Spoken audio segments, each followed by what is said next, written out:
Hello, everyone, and welcome to Office Hours, where we answer your digital technology, internet, media-related production questions every single day. Cindy Drozda from Erie, Colorado is our reader today. Cindy, what have we got on tap? Our first one's from Andy Kokendorfer in Vera, Florida, USA. Would the OBSBOT Tail 2 be a good choice for an inexpensive, highly portable multicam system to cover small panel discussions? PTZ control via NDIhx works with the OBSBOT app. Alex Lindsay is going to help you out. Alex? It could be. So here's what it looks like here. So you can see this is a brand new AI powered. I don't know what that means, but it's anything that does something without a human now is AI. So there's some tracking. I don't know when you would be using this OBSBOT on a running shot, but okay. Over 1.5 inch sensor, so it's bigger. And then you have, a variety of all the other tools that you would kind of expect here. And it has batteries, so you can actually put it out there. So it's depends on what you want to shoot and how you want it to feel. I think as a one-person show, a bunch of PTZs that are $1,000 each that look reasonably good, and I haven't used the tail, so I don't know. I mean, the chip size is the chip size, but you have to take a look at it and actually test it. I'd be tempted to buy one, test it, and see what kind of compression rates you see, how clear it is. Those are the kind of things that I would take a look at. But at a potentially 4K image, definitely a 1080p image, it could be a reasonably good one. I have to admit, when I do roundtables, I still will always say that I want to have, especially if they're in a closed environment where my cameras are less than 15 feet away, I'm going to want to use something with a larger sensor. I just think it looks a lot nicer, and it also buys you a lot in the environment. So when you're on the road, when you use larger sensors, you end up buying the background matters a lot less. So that's when you shorten the depth of field, it's not just that it makes it look nicer. It also means that you have to work a lot less in the environment that you're in to make it look good. A lot of times you don't want anything in focus when you're traveling. And so those are the things to kind of think about. Most things will be pretty much in focus at a 1/1.5. There'll be just maybe a little out of focus on close-ups, but it's a PTZ for $1,000 a camera. It has lots of outputs.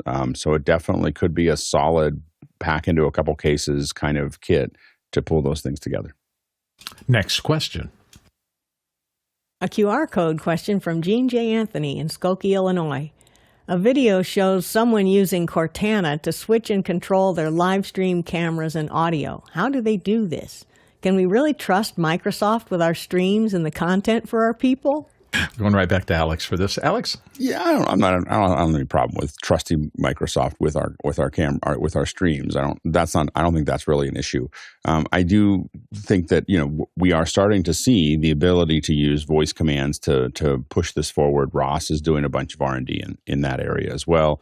So I think that's there. I think it'll be harder to use than I think we think to get it clearly. As clear as it's necessary to really put together a full show. But I think from an accessibility perspective, and from in some cases an ease of use, I could definitely see us, there's somewhere in the future where a lot of this is less people and more machines just following a director. Directors, on bigger shows are actually pretty specific about what they say so that everyone knows what's going on over comms. But adjusting for a person will still take a long time. There's a lot of thought process that's going into what everyone's doing on the far edge. So it's interesting, but I don't know how quickly people would use it beyond a good press release on YouTube. Courtney, what do you think? Well, if you're using Cortana, you're treading on dangerous territory because Cortana was deprecated by Microsoft in June of 2023. So they no longer support it. It's after life. They're moving everybody to Copilot to handle its vocal interface stuff. So if you still have Cortana on your Windows machine, it's an older Windows machine, and I wouldn't try using it for too long because they're pulling it from most versions of Windows now. Copilot, though, has become multimodal, so it does support voice interaction. And it's agentic now. I think you can have it You can ask it to control things on your computer. So that's the next step, is moving Copilot in that direction. You might, I haven't been trying that out, so you might look for that. But try Agentic on Copilot. If it isn't available yet, it soon will be, probably. Next question. Douglas Carmichael is asking, I'm looking to get myself a Raspberry Pi 5. For someone new to the Raspberry Pi platform, what reseller would you recommend that would sell a pre-assembled unit? Jason Bache is going to help you out here. Jason? So there are plenty of pretty great manufacturers. Over the years, I've had great luck with CanaKit. I think they make a solid product. They are slightly more expensive, but I've never had a bad unit. And Ronnie Hofsey. Yeah, and if you don't find your specific thing, there is so many different and cool boxes and casings for the Raspberry Pi that I would kind of thinking of. It's so easy to just mount it yourself. It's really, really easy. And going out there, half the fun is just to find the box to put it in and make it look like your own. I would just suggest you don't buy a pre-made one. Just do it yourself and do the learning at the same time. Next question, please. Karen Husledge in Durham, North Carolina, USA is asking, I need to build a custom fly case that is shippable and checkable. It needs to plug into PowerCon and EtherCON. Does anyone have any tips and tricks? I was thinking of modifying a Pelican case, but I'm open to ideas. Jason Bache, can you help him out? I wouldn't go into modifying a Pelican case. I think that there are a lot of strange roads that you can go down, and you'll find a lot of those on YouTube. I think that John Barker at the Here to Record channel has done some really great work on fly kits, and that they're not just theoretical. He actually does do events where, H2R is here to record, and that's really the genesis of his business. I would start there because it sounds like you need some very specific things, and it's going to be tricky to advise you without a little bit more information. Ronnie Hofsey? Yeah, we're kind of in the same situation. I've been rebuilding and creating mobile kits for ages now, and there's a new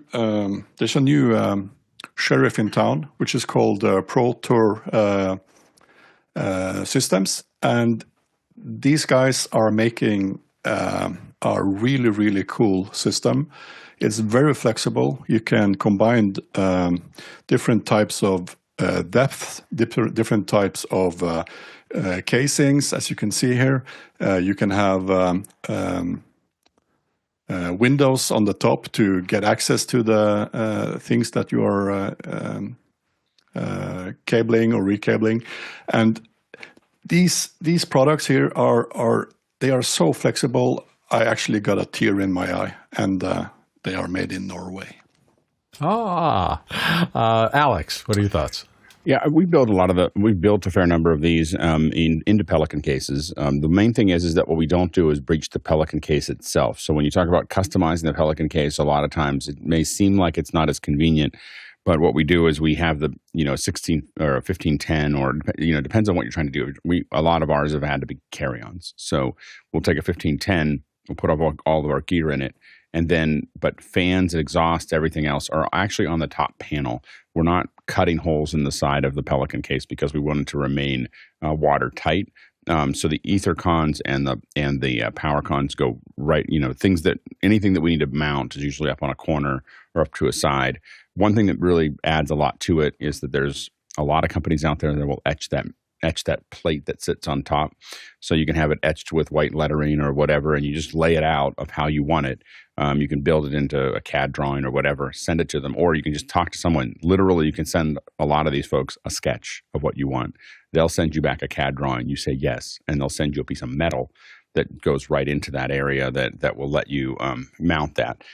It really does adds a little extra level of, we had fiber converters that were just AJA throwdowns, but we had all the stuff kind of exposed at the top to make that all work. And we found that worked pretty darn well. If you find value in what we do here, don't forget you can get a little more involved by joining our Mocana system in the back end. If you go to officehours.global/join, we'll send you an email within a day or two. And once you've done that, you can kind of get in. Then when you're in that system, you can not just ask questions. It makes it easy to do that, but you can also vote on those questions. And the how quickly and how long we spend on questions is a little bit dependent on the number of votes they get in that system. So if you want to join Mocana, you can get a little, again, it's officehours.global/join. Let's go to our next question. Coming to us through the QR code, Brian Carney in Wheaton, Illinois asks, I've been tasked with setting up a live camera feed to a local, perhaps HDMI, monitor at a trade show for a product demonstration. The space for filming is very low and has tight vertical clearance. Need camera, mounting, and lighting recommendations. That can be a challenge. Alex Lindsay is going to help you out. Alex? Yeah, the question is when you're shooting with that monitor, especially because it's going to a low one, are you shooting the table or are you shooting yourself? I'm assuming you're going to shoot the table or what you're trying to look at, because it doesn't, I mean, if you're standing there at the booth and you're not streaming to somebody else, why would you have you next to you? So I'm going to guess that you're looking for an overhead shot. Now, what we have done in the past for that kind of shot is we use a lot of the Blackmagic micro studio cameras. They're controllable, they're remote controllable, and if you get the Panasonic, I think that they're the iOS or OIS lenses, those lenses are remote controllable from the switcher. So you can actually zoom in, zoom out remotely from those. Those are motorized zoom lenses. They're not the best zoom lenses in the world. They're not the fastest zoom lenses in the world, but they work well. So if you need more light in a low light area, then you may want to use a faster lens to make that actually work. As far as lighting goes, big soft lighting, people don't notice very much. A lot of times we use, it's very typical for us to use some version of an AN light up there, but I'm sure that inside of this kind of environment where the color doesn't need to be quite as accurate, Newers, and there's all kinds of things you could put in there. Again, we've bought hundreds of NAND lights to use for this kind of thing, and you kind of just put them up into the area. I don't know what your booth looks like. If your booth has structure where you said it's got low vertical clearance, I don't know what's above it. Can you attach anything to it or not? So that's where we would put the camera, usually right over the shoulder of somebody, to have it be on there. Now, there are arguments about which way this goes. Some people say it's more natural for it to be over on the far end and you're kind of showing it to someone. The problem with that is that it reverses the direction for the viewer, for the thing. So a lot of times what we do is when we have someone demoing something, I'll see if I can find a picture while Ronnie's answering. We want them to see a monitor in front of them. Sometimes it's a little monitor, sometimes it's a big monitor. If there's people in front of us, we might have a little one. And the reason is so that you know what's in camera. So you know what's being framed and how it looks in that frame. And so those are the things that you might want to think about. It's a lot of times just a little monitor that's sitting up above that you can kind of look up to make that happen. So anyway, so those are some things to think about there. Ronnie Hopsey? So one other way to do it is to just use an Insta360 link on a small rig kind of, what do you call this? Multi-rig arm, thing. a magic arm or a... Yeah, a magic arm. And go with the USB cable from the camera into a computer where you can run something like OBS or similar. Do a nice graphics around this with the superimposed messages on top, and then feed that out from the laptop or even use the laptop itself. So I would just overthink this and do some more with it, because the potential to get some more interest from the passerbys is huge when you do cool stuff like that. I'm just going to make a quick note about the lighting, because that's the one thing that hasn't been... Sometimes my biggest problems come from low ceiling and trying to light someone so that they look really nice. One of the things we like in lighting people is not to recreate driver's license lighting, which is a light coming at the subject directly from in front of them without any angle down or to the side.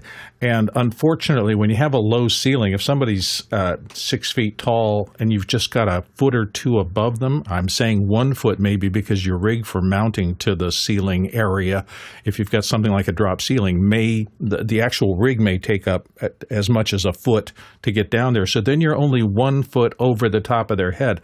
And that makes lighting them a little more bland typically. So particularly in some kind of a hall kind of a circumstance, you've got a lot of light, you can't control and shut it down and add more shadow to things. So just try to find mounting positions where you can get the lights as high as possible so that you've got some angle for allowing brow ridges and shadows and things like that, which makes faces a little more attractive and a little more interesting rather than that traditional driver's license look. It's a little bit of difficulty, but good luck with the right tools, you can get it done. Alex, you wanted to come back in on this? Yeah, and if you want to go completely overkill, no, I'm just going to show you an example. I'll talk about what I'm doing here. So here you have a red camera on a jib. So this is the way to do this if you really want to go crazy. But the reason I wanted to show it to you is this is what I was talking about with this. So we have this kind of over the shoulder so that the person, again, this is not for a booth. This is for streaming or for recording training. We were recording training here. The reason for this is that the way that camera is set up, the person's hands are in the same order that they would expect them in. So they can simply, once they acclimate to that, they can look at this monitor and just see their hands, and they don't have to reverse it in their head, that it's looking another direction. And so that's why it doesn't have to be that big. Put a small monitor that's right on the far end of the table that just sits there so they can look up and be doing what they want to do. If you have the camera on the other side, they'll have to reverse it in their head, and that makes it creates a lot of mental commas in their head while they figure out what they're doing.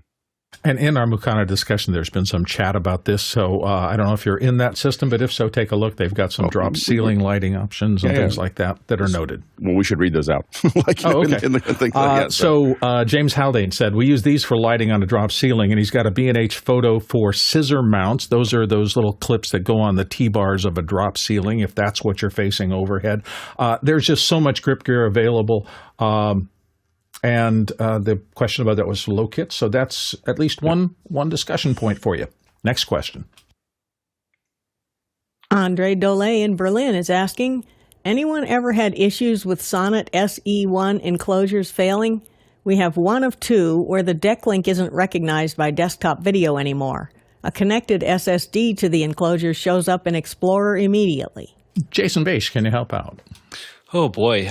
So my first thought is that you might actually be having issues with the power supply. So I would start by replacing the $40 power supply and see if that fixes it.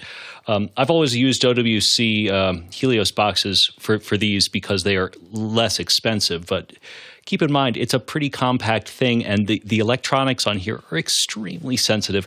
So yeah, it's possible that the card went out. I would actually put it at the card before the Sonnet box. Ronnie Hofsey. I'm not sure this is the solution, but I have had so much trouble the last days using connecting the Ultra Studio recorders. And what we found out is the software version from Blackmagic, version 14 something, is straight not working on M2s, M3s, M4s, on Sonoma on Macs, and if we roll that back to, I think it's 12.9, everything started working. And if you are on Sonoma, that's probably also affecting the Sonnet boxes. And as you wrote, I will be testing this before tomorrow. So if you post the questions, possibly again tomorrow, I might have an answer for that. But see if you can roll back to the version 12.9 and see if that works, and let us know if that's a solution. One of the great advantages of our daily show is that if we look up something overnight, we can actually help a little more, perhaps the next day.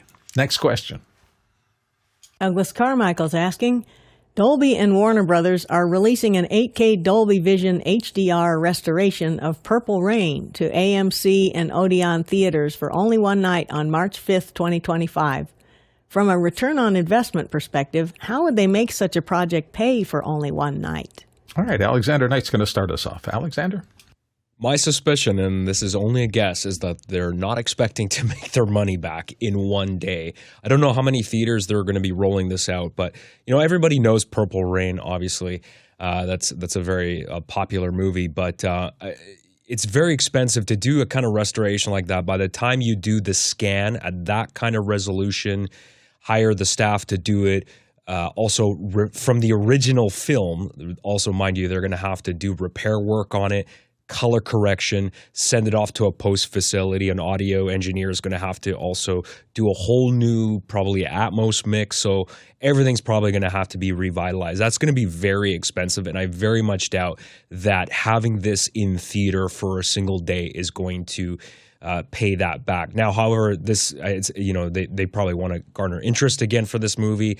They probably want to sell it on physical media and also on streaming services, get somebody to give them a whole boatload of cash to get this new restored version on streaming services.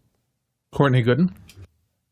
Well, typically when they're doing restoration these days, they'll probably want to go for the highest resolution that's available to scan it in at, and they'll create a DCP package for it that'll go out. It may or may not be 8K in the theaters, depending upon which theaters you're in and the Dolby Vision theaters. AMC does have Dolby Vision in some of their theaters. I don't know if it's 8K. I think it may be 4K. But it may be downscaled for that. Those Dolby Vision has a maximum of 8K, but it can be downscaled to 4K. And once they create that digital cinema package, then they can use that for releases on Netflix or YouTube streaming or anywhere that eventually will support 8K in the future, or can just see 4K currently. So they'll amortize the cost of that. Renting the theaters, the theaters make most of their money off of concession sales. So just for one night, they might garner some people in there, but the theater owners may be making a deal and maybe making more money off the concessions than they are off the that one-time showing. Alex? Yeah. So as far as return on investment, number one is that all they did was rescan it. It's not like they're rebuilding the whole film. So they're rescanning the original film at 8K, and then it's going to get processed. Probably going to go through some kind of noise reduction, some cleanup. But most of these things are semi-automated processes mixed in with an operator doing it. The remix is probably done in a studio. It's probably $10,000 or $15,000 a day. You're probably looking at the total cost of this is probably in the. My guess is to do this upgrade before you start paying for the DCPs, which is what Courtney was reaching out. We're talking about. You're probably in the $200,000, $250,000 range. So it's not, and that would be at the top end. It doesn't really take as much as you would think to rebuild these films. I know $250,000 sounds like a lot, but upper end of the Dolby, if they were able to sell out or get close to selling out across those theaters, they're probably looking at $600,000 to $1 million of revenue. Half of that we'll just calculate goes to the theaters. So you're talking about they have a box of about $300,000 to fit into anything. They're doing press releases. They're probably not doing a ton of advertising against it. And it's really good for Dolby. So Dolby's probably, these rebuilds have been really good for Dolby from a perspective of getting a lot of people to come to the Dolby Cinema, see something that's really high quality. I have to admit that 5 years ago, I didn't know that Dolby had cinemas.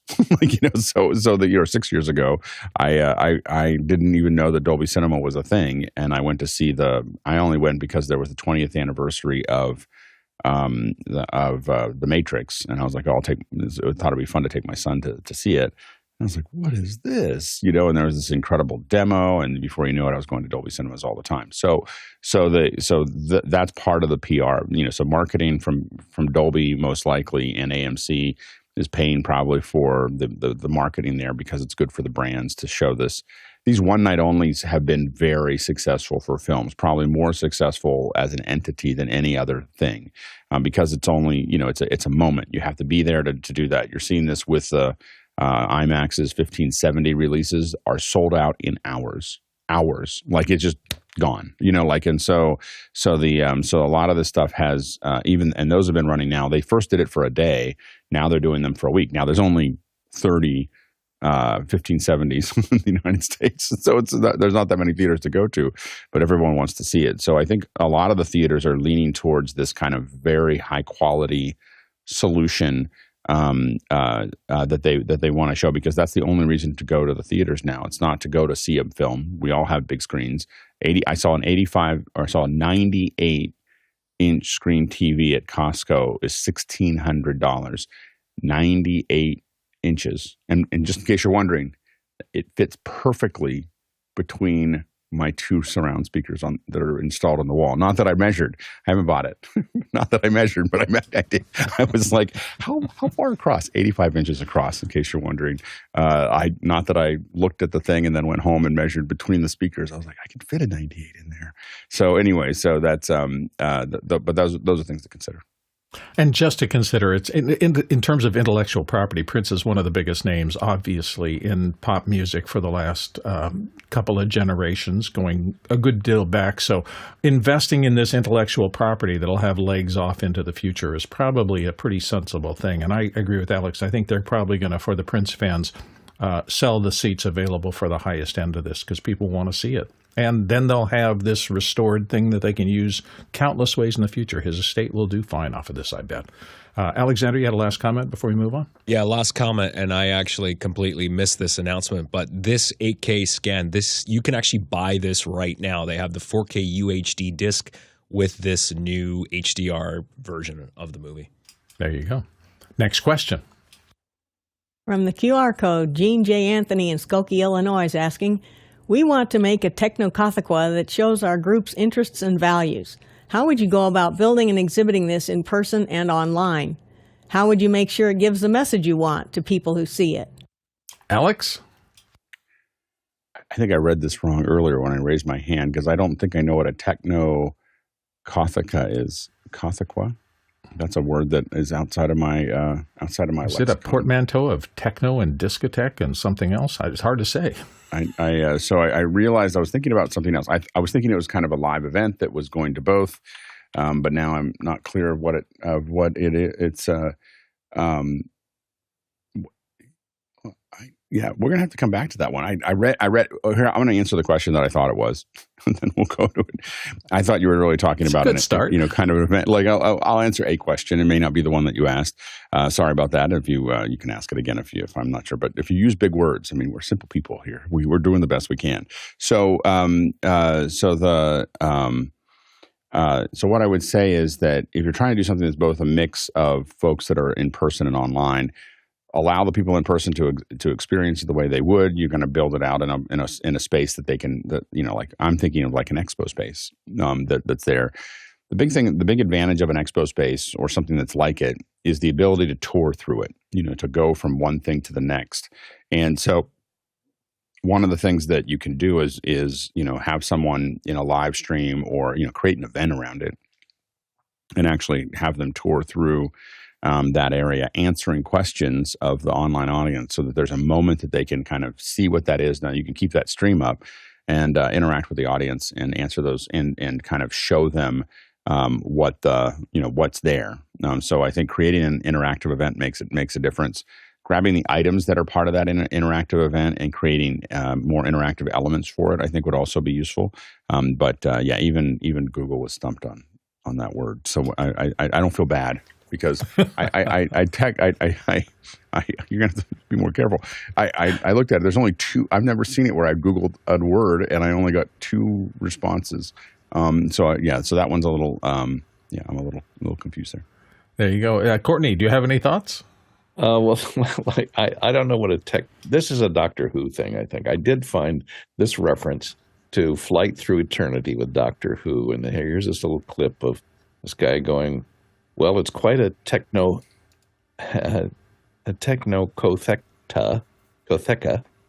that you've got there. And she says, what's a technocothequa? He says, I don't know. I think it's some sort of museum, says Doctor Who.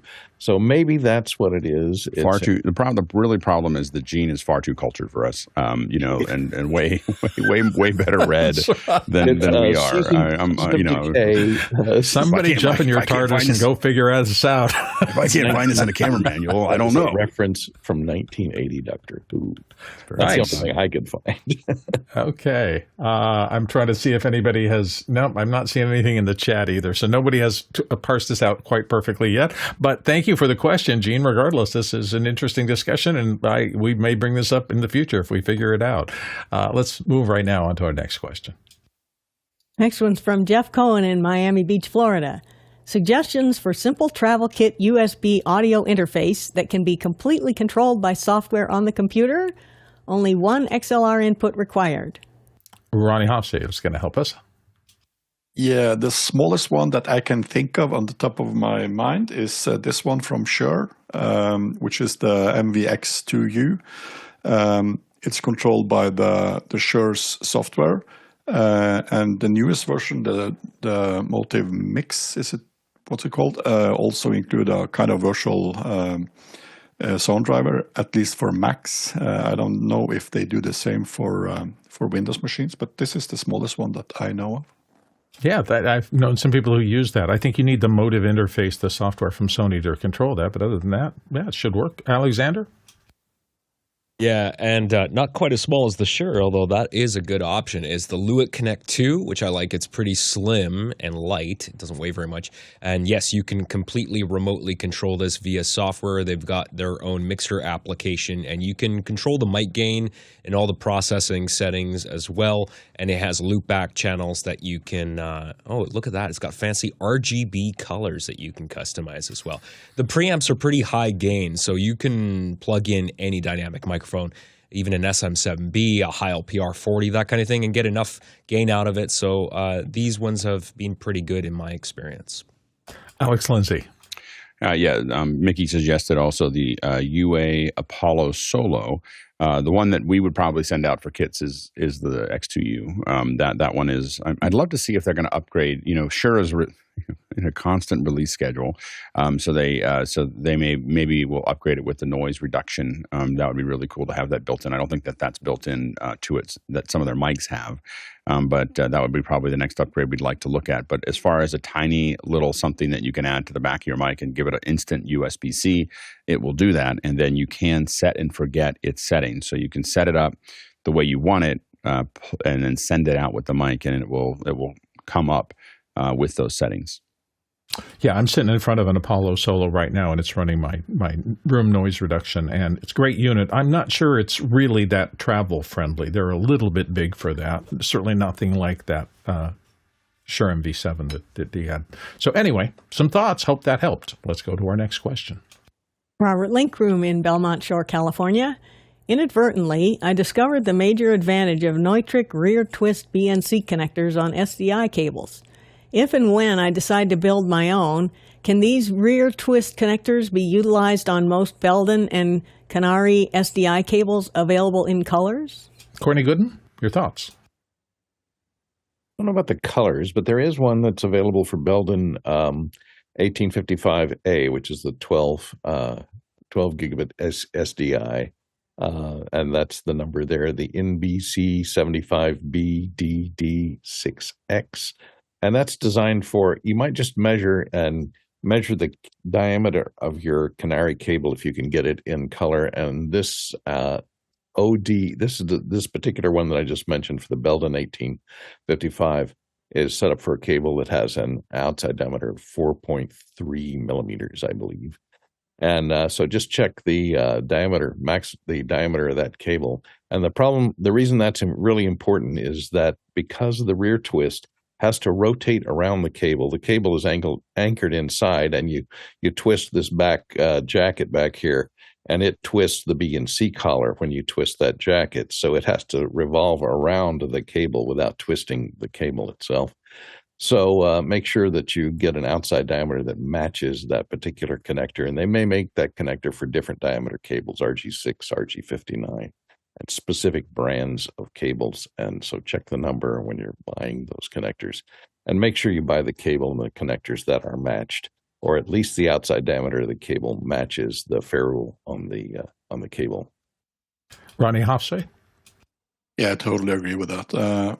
When you've been patching and unpatching these kind of SDI cables or baseband cables for years in tight spaces, in rack, in darkness, with your headlight on or whatever, once you've tried the rear twist cable, I'm so happy for you that you discovered this, because it's just a never go back to another product kind of thing. And I'm pretty sure you will find the correct numbers. Be sure that you have the correct crimp tool. That is really important on these plugs. So find the one type of cable, diameter, etc., that fits the one type of plug, and purchase the correct crimp tool for that exact, and standardize for that for everything you do after that. Alex? Yeah, and this is what most of our cables are kind of, let's see if I put this up here. Most of our cables are built this way, almost all of them. This is a rear twist. It is available in lots of different colors. In fact, oftentimes we use the resistor code. so we have 10 of them. And what makes it nice is that we can define what those are. To kind of compare it, here is another one. This is just another cable that I had for a camera system. And this is the difference here, is being able to color code it as well as being able to grab onto it. And so we can color code them, but the big thing is that if you have a high density router, you can get your hand in there and actually undo it without a trumpeter. And the advantage of the trumpeter is a long arm, and the problem is that it's a big lever, and it actually reduces the overall time that your stuff will survive if you do have to do it too often. So now, when it comes to this one right now, the one that you're seeing here, this is a Belden CD7523. So this is, I think, a 23 gauge 6G, although it'll do 12G for quite some distance. And so that's what we're using here. And but these rear twists come in lots of different sizes. Again, you do have to find the size, decide what thickness you want your SDI cable to be, and then commit to it. And so in our case, most of our kits are built with this 23 gauge because it works. Longer cables, we may use thicker lines for longer runs, but usually we switch to fiber so quickly that we can go from this to fiber very fast. What we use to terminate these are the Coastal Tools. If you go to coastaltools.com, this is the motorized stripper that we use for this, and you can tell them what the cable is. So when you buy it from Coastal Tools, you can tell them, I'm using this with, again, a CD 7523 from Clark or whatever, or Belden or whatever, and they will send you that with a piece that's in it that is calibrated to that cable. So then you don't have to figure anything out. You just plug it in, you push a button, it'll cut everything to the right depth. You're going to strip it out and then crimp it down. So these are they are, as Ronnie said, kind of like, once you get used to these, once you have hundreds of these, you look sideways pretty hard at these, because you're getting your hand in there and you're trying to figure it out. And there's lots of different versions of this, but none of them are very good, in my opinion. I mean, they'll pass signal. They're just a pain to use. So once you get used to these, this is kind of like driving a BMW and then going back to a Yugo. So anyway, I think that's they're great connectors, and I would highly recommend them. And in the chat, Mickey McAchore said this is the guide, and he has a list to an actual Neutrik guide that tells you all of these details about which cable diameter requires which kind of thing. So that's a nice little resource from the chat. Next question. Paul Valhus in Austin, Texas. Today, for the Roll With It event, DJI announced the RS4 Mini. What cameras and phones would this work best with? Jason Bache, help us out. Well, they're brand new, so we really haven't had a chance to test them out yet. But if the page is to be believed, it would be mirrorless cameras that are under 4.4 pounds. And, that's kind of all we know about it. I like the design upgrade. And if it does what prior DJI, kind of super micro gimbals have done in the past, I'm thoroughly impressed, and it's a pretty good price. Alex? Yeah, the product looks amazing. I was able to kind of skip through the video of it. It has a lot of tracking tools that are kind of built in, that it's got its own. One of the things that they added to it, you'll see here, is they added a small camera here that's doing all the tracking information. So instead of using in the past, many people have used the actual still camera. They've gotten away from that so that the tracking they own the tracking. And of course, they've been figuring this out with the 4D, with the 4D Ronin and a lot of other ones. So by doing that, the framing looks amazing. Like, you being able to set this on a tripod and walk around and do a demo for, again, there's YouTubers, but this is also going to be great for, real estate folks and all kinds of other folks that want to show you around things. Anybody who wants to do any kind of walkthroughs. And there's just a lot of control to it. It has become, the mixture of these little drones that follow you along, the phone version. I think that you could use this with a phone, but if I was going to do a phone, most of the features that you're talking about are in the much less expensive gimbal that they also, I think, just released, which is their new 7B or whatever, which is the version that is the Osmo 7B, I think, just came out as well. So I would use that. That's $150, not $450. So I would get that instead. But this looks like, for a smaller camera, like a FX30 with a lens, that should be able to work well. And it looks like it produced great content. Again, we've talked about this in the past, but this ecosystem that's building up around creators and around individuals being able to create content is just generating an enormous amount of incredible content on YouTube that I think is going to be, we just want to keep tracking it, and you want to keep paying attention as a creator that the value of that content is going to, the content pyramid is opening. It's just kind of getting much wider. And the place that a lot of us lived for a long time is getting much smaller. So definitely we ignore these tools at our peril.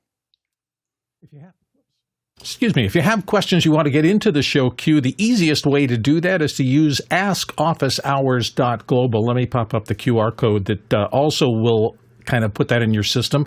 But if you just type in any browser, your phone, wherever, anytime, askofficehours.global, that's going to take you into kind of the shortcut queue. It goes right to the back. Folks working here, they're going to make sure that your question is formed properly. And then it goes in with everything else. The other advantage of the QR code questions is they stay persistent overnight. So if you ask it, come back a couple of times, because if we don't get to yours, if it doesn't get rated high enough, it may come back the next day or two. So you always have a second chance for a different panel. Next question. And coming to us through the QR code, Gene J. Anthony in Skokie, Illinois. How do I connect my old computer tower and monitor with a VGA cable to my new computer with a USB ports? I tried a VGA to USB adapter and it doesn't work. Courtney Gooden, what do you think? How can you help? Well, you might have to get a VGA to HDMI adapter and then an HDMI to USB adapter. There's two, and so that you would take the VGA output out of your computer into the VGA to HDMI converter, which is usually a little box, and then that HDMI output of that into any of the mini capture cards that are designed to take HDMI into USB as a webcam. So there's a number of them out there. I'd have one here. Haven't had a chance to pull it out, but you can get them for around $25 on Amazon or eBay, the HDMI to USB adapters. And that way you can bring it in as a signal into your newer computer that only has USB inputs for video input. Alex? I agree. You're gonna have to convert to HDMI first. But if you really want to do it with style, like if you want to move it to it, you can of course get these on eBay. This is a Barco Folsom Image Pro. It's only right now the bid is $159, or I guess you could buy it now at $250. It used to be thousands. Like I think the one that I had was like $4,000 or $5,000 each. And these are amazing boxes that will let you take your VGA, your DVI, your SDI or HDMI. You can scale it, move it all around. I'm kind of amazed, as I'm old enough to be amazed that is only $250. So anyway, there you go. Next question, and it's a doozy. Aaron Cody in St. Louis, Missouri asks, what would you do to generate extra income with a 17-foot by 11-foot room with white walls, carpeted floors, and standard drop ceiling? Assume you have a commercial lease of the property and can make alterations accordingly. Okay, this is going to open up some discussion. Alex, what do you think? Depending on what depending on where I am and whether it's convenient. So is it convenient to park? Is it convenient to get to? Where are you in St. Louis?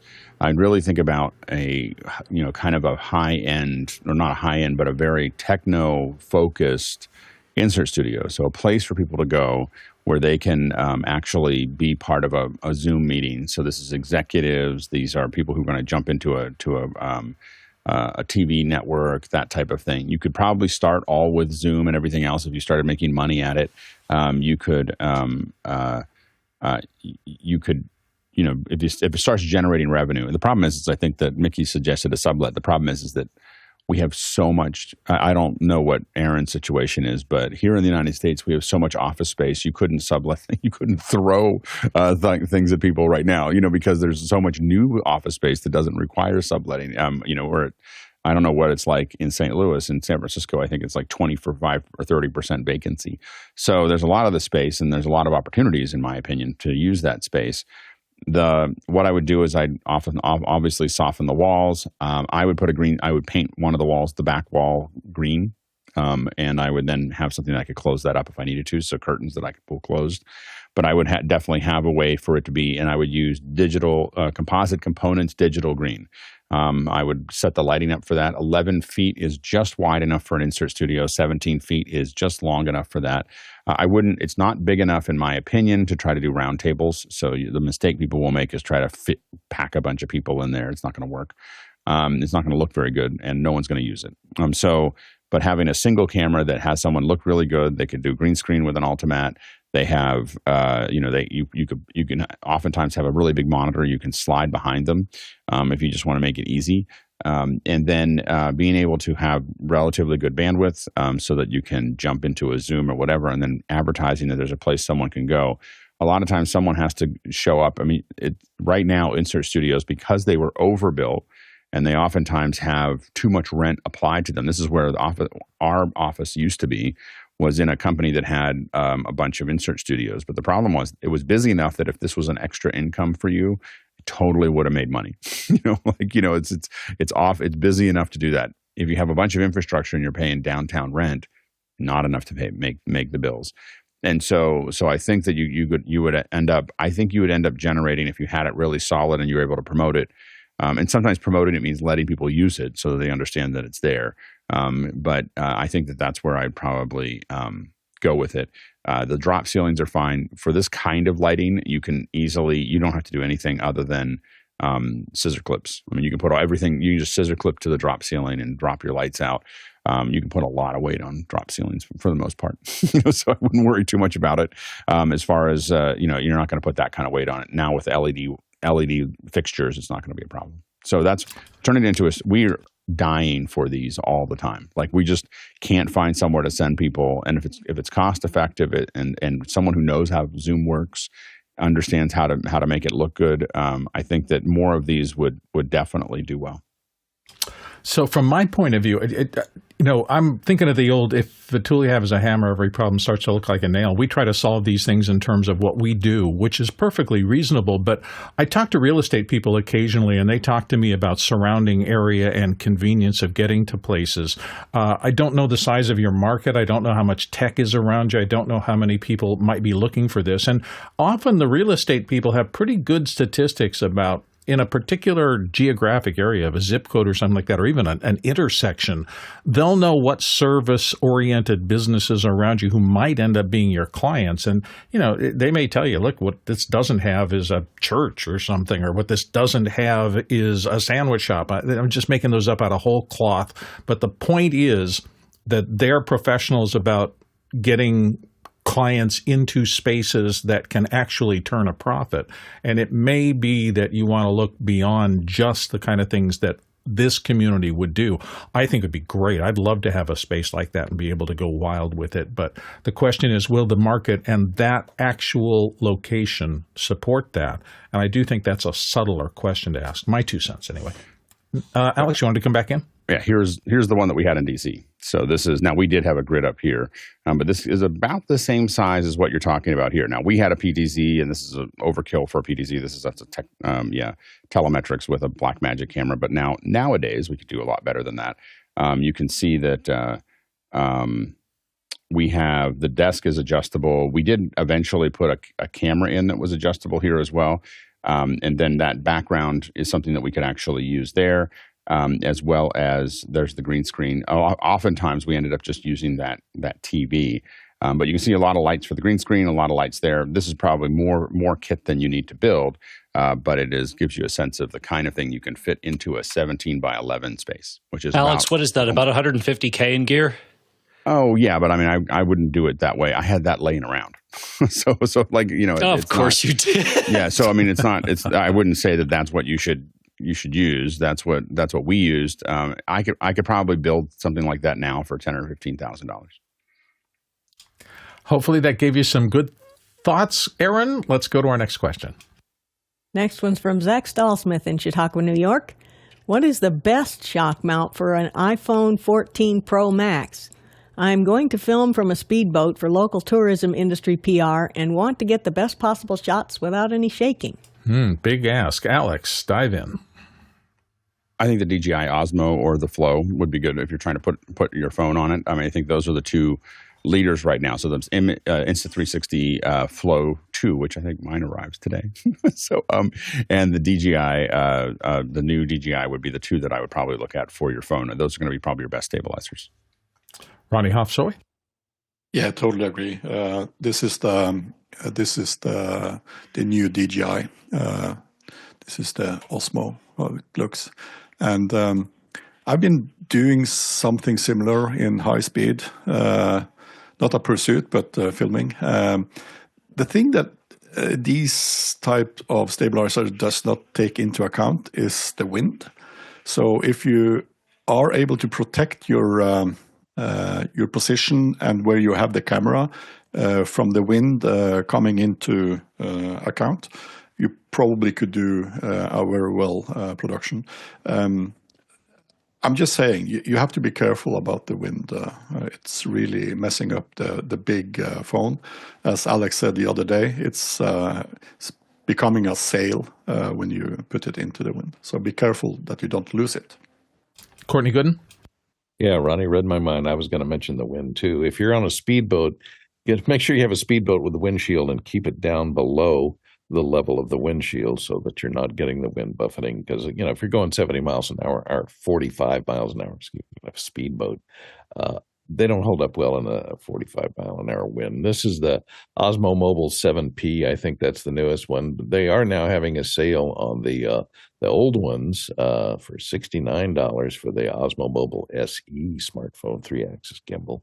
That might work for you as well. It'll be a little bit cheaper right now. But like was said, those can stabilize the horizon and give you a nice smooth image as long as you keep it out of the wind. Jason Page? Having done a fair bit of this personally, Zach, I'm going to challenge you a little bit and say that I think you should, if you really want to take this seriously, hire a drone pilot. A good drone pilot that can do subject tracking will have no shake, and they'll be able to track the boat no matter what the speed. They're probably going to need an I2 to keep up if you're really going 70 miles an hour, but it is possible and it can be done. I've done a lot of this, and I don't think you'll be happy with anything that you try to get from the boat. Yeah, actually, I'm going to support Jason on that. The couple of times I've been in speedboats moving fast, the chop, if you get in a bad chop, it's really hard to maintain your footing without reaching out for something. And so if nothing else, I would tether your rig to your arms and body, because if not, it's going to go flying. Those things can be very difficult at speed. Boats are not stable generically at fast motion. Next question. Brad Dre in Bethlehem, Pennsylvania.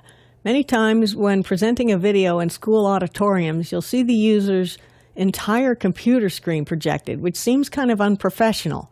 What is the way to play a video without seeing cursor and computer screen and just the video playing? Alexander Knight's going to start us off. Alexander? Yeah, I agree. That's incredibly annoying when you see that. A lot of people at schools, they're not doing this intention. If there was a better way that they knew about, they probably would do it, but this is the way that they know, and that's what they do. The inexpensive way, if you're out of school, you're probably on a Windows PC, so you probably have a copy of PowerPoint. You could just make a simple presentation, put the video inside there, and go into presenter mode to do that. The much better and slicker way, though, is you might want to tell them about a video playback system. For less than $100, you can get something like Playout B, which is really designed for this kind of thing. And then you can have that computer hooked up via HDMI out, and that is by far the nicest way to do it. Ronnie Hopsey? And the professional way to do it is to use something like QLab Video, which we use all the time for this exact application. Alex Lindsay? Yeah, having a dedicated playout system is the way to do it. You didn't give us a price. So QLab is one of those options. MIDI is another one that is probably a little less expensive.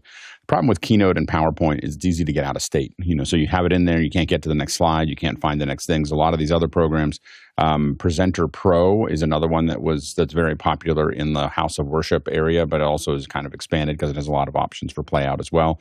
So those are a couple different ones. Also, we have Playout B. That's going to be a little our own Jonas Dottel builds that, and that runs off your Mac, your PC, your Raspberry Pi. And that's another one where you could queue up a bunch of images, you could look and a bunch of videos, and simply play them back, from there. So I would, that's a relatively inexpensive. I don't remember what the price is, but it's relatively inexpensive, $20 or $30 or something like that, I think, to play those out. So those are a bunch of different options for you from and I think that Playout B would do great for the kind of things that you're doing there.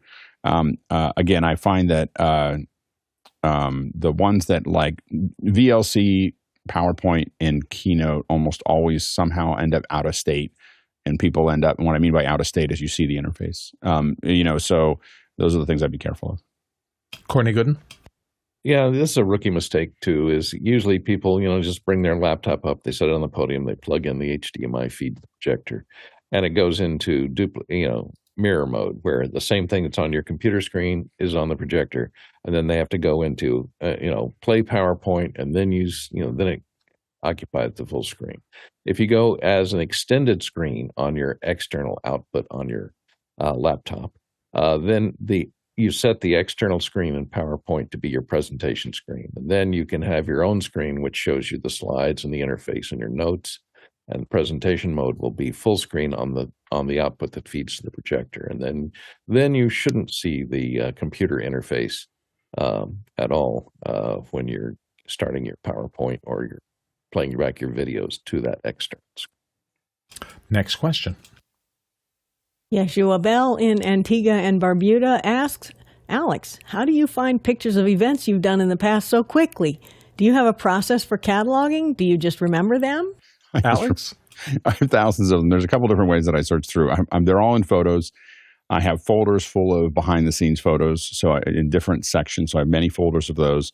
I also just search for the location oftentimes. So I just go Washington, D.C., and I get 1,700 of them, and I can go there. I know roughly where that is. And most of these questions we got, 20 minutes ago, 30 minutes ago. So while other people are answering, oftentimes I'm pulling them up and figuring out where they are. Next question. Bobby Rafferty in Central Florida. Photoshop turns 35. What are your memories of when you started using Photoshop? Alex Lindsay? I think it was 16 discs, 16 of these little floppy discs that were a stack that you had to put them in order to when I bought one. I didn't buy it. I stole it.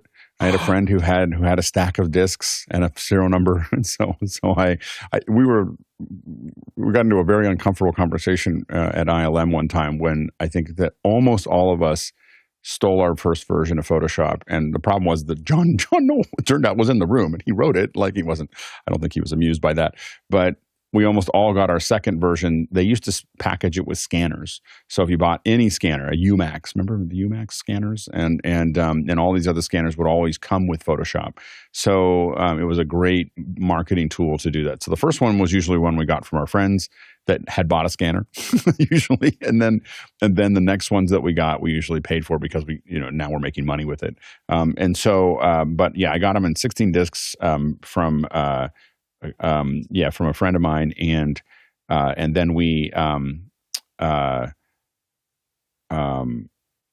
I learned how to use it. I remember a couple months into learning how to use it, I flew to South San Francisco Convention Center. Flew to San Francisco, and David Biedny was doing he had a how-to, and and that's how I learned how to use Photoshop, and I've been using it since I think that was 1992. Courtney Gooden. I started on Photoshop 3.1, and eventually I went to 7.1, 7.0, and then 7.1, which, by the way, and I still use 7.1 today because it was the last version of Photoshop that didn't phone the mothership and say, hey, are you legal? So I can put it on all my 30 laptops, and doesn't matter which one I'm using that day. There's Photoshop handily available for me, and I don't have to pay a license fee for every one of my 30 laptops because I paid for it. I paid $650 for it, and by God, I'm going to put it on every machine I own. I'm the only one using it. Jason Bass, your early Photoshop stories. Boy, you're making me feel like the rookie young guy. My first version was 6, and then I went to 7, and I used 7 for a very, very long time. It's still probably the version of Photoshop that I am fastest with. The only thing that I wish it had was better vector work. Alex?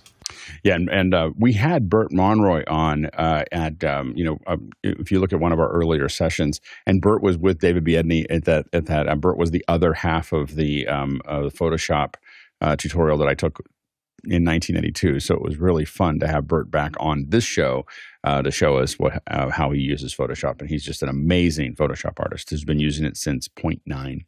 So it's incredible. We've come to the end of this show. Thank you all so very much for paying attention to us, and thanks to the constituencies that make this possible every day, to our producers, those of you who ask questions, those everybody who voted on questions and really helped the question system determine what you want us to talk about first and at the most length. So producers, thank you. Our panelists who come here every day offer their expertise for free. We truly appreciate everything that all of our panelists have done over the course of time. This would not be a show like it is without them. And to our incredible back-end crew, the people you don't see behind the scenes, but in just a moment, you'll see a roll of credits. If you hang on a little bit and pay attention to some of those names, there's a lot of people behind the scenes who gather together every day. There's our live back-end crew doing the actual switching and production of the show, and then there's tons of people outside of that working on all sorts of initiatives to try to make this valuable for you. So thanks to all of them. Our Talak traversal today, the stats tell me we would have traveled 25,000 miles had we had to go around and get this expertise from everyone. That's 40,000 kilometers, 196 million bananas for scale. We'll be back tomorrow. See you then. I told myself in college, like, I'm going to stop stealing software after I finished. And to my credit, I have. Very proud of that. Yeah, you start making money, and then you at that point, it's like, I probably should do this. Well, we used to when we talked to software companies about this, we would be like, once you're a company, you have to pay for all those licenses because one upset employee is huge and you're fines. done. So so it's like you just got to get the hook in. Like just give them the software. If you're an individual, just let them have the software, and that's let them that's how learn the it. subscription started with Pixelcore, and Pixelcore persuaded all these companies to do subscriptions, and I apologize. You got to have a kid who's available. We told them how educational discount. Yeah, exactly. We told them the subscriptions were the future, and unfortunately, we were right. So, all right, thanks everybody. Well, Buck.